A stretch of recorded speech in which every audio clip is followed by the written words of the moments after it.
Assalamualaikum warahmatullahi wabarakatuh, dan salam sejahtera untuk kita semua.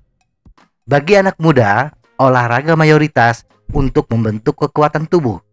Sedangkan bagi yang sudah berusia di atas 40 tahun, olahraga lebih kepada mencari kebugaran tubuh. Banyak jenis olahraga kebugaran atau biasa dikenal dengan olahraga aerobik yang bisa dilakukan. Salah satunya bersepeda. Bersepeda di samping meningkatkan kebugaran fisik, juga kenikmatan tersendiri ketika kita bisa melaju dengan santai, menikmati alam dan udara segar, sambil meningkatkan kebugaran fisik dan mental. Lama-kelamaan, yang asalnya hanya sekedar bergerak, akhirnya mulai muncul keinginan untuk meningkatkan kemampuan bersepeda. Eddie Merckx mengatakan, untuk meningkatkan kemampuan bersepeda kita, hanya ada satu cara: perbanyak jam bersepeda. Kita memang harus bersepeda lebih sering. Berikut adalah 10 prinsip yang harus kita perhatikan untuk meningkatkan kemampuan bersepeda kita.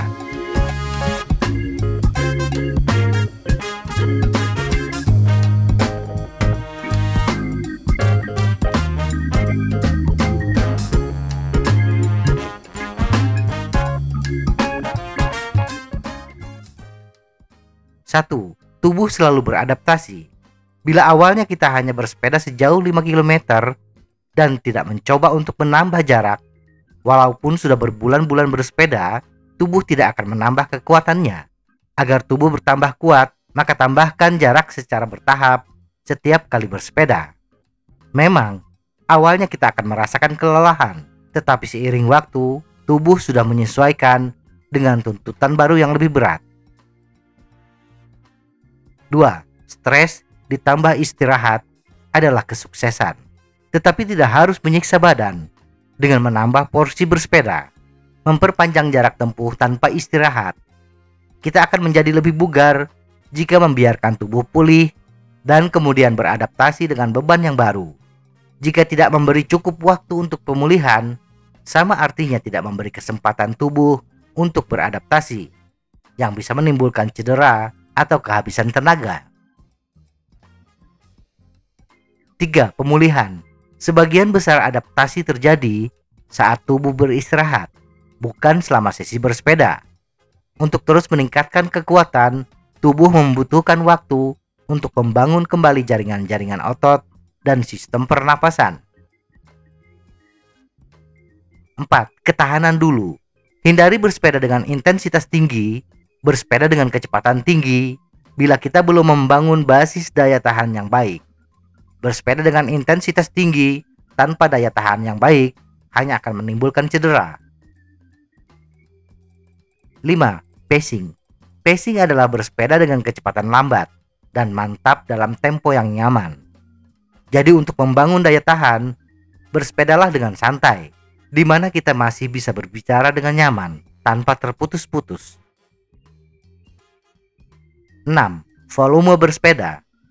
Untuk membangun kebugaran secara progresif, kita perlu meningkatkan beban bersepeda secara berkala. Tingkatkan volume bersepeda 5 hingga 15% dari minggu ke minggu. Dan setiap bulannya, volume bersepeda setidaknya meningkat 10 hingga 25%. Tetapi bagi yang baru memulai bersepeda, peningkatan volume bersepeda hendaknya dalam persentase yang lebih kecil. Setelah menjadi lebih bugar, kita dapat meningkatkan lebih cepat, seperti saran sebelumnya. 7. Variasi. Untuk mendapatkan hasil yang optimal, kita perlu mencampur antara bersepeda dengan intensitas rendah hingga sedang dan bersepeda dengan intensitas tinggi. Kita bisa melakukan bersepeda dengan jarak yang lebih jauh, misalnya 20 km untuk hari pertama dalam 1 minggu. Kemudian, untuk hari kedua, turunkan jarak tempuh menjadi 15 km. Dan hari ketiga cukup 10 km. 8. Konsistensi. Tidak akan mendapatkan hasil yang optimal bila kita tidak melakukan secara konsisten. Tidak harus bersepeda dalam waktu yang banyak, misalnya 5 kali dalam seminggu. 3 kali dalam seminggu sudah cukup untuk menjaga kebugaran. 4 atau 5 kali dalam seminggu akan jauh lebih baik. 9. Mengatur waktu bersepeda. Dan jangan lupa, di antara hari bersepeda kita harus ada hari untuk beristirahat. Jadi, maksimal 5 kali dalam seminggu adalah cara paling aman. Setiap 2 hingga 3 bulan, kosongkan jadwal bersepeda dalam seminggu untuk menghindari risiko cedera dan kelelahan. 10. Individualitas. Yang paham kondisi tubuh kita adalah kita sendiri. Jangan memaksakan bersepeda yang tidak sesuai dengan kondisi kita hanya karena mengikuti pendapat orang lain. Pesepeda memiliki tubuh yang berbeda, tingkat kebugaran yang beragam, dan kebutuhan psikologis yang beragam. Sesuaikan volume dan jadwal bersepeda dengan kondisi kita.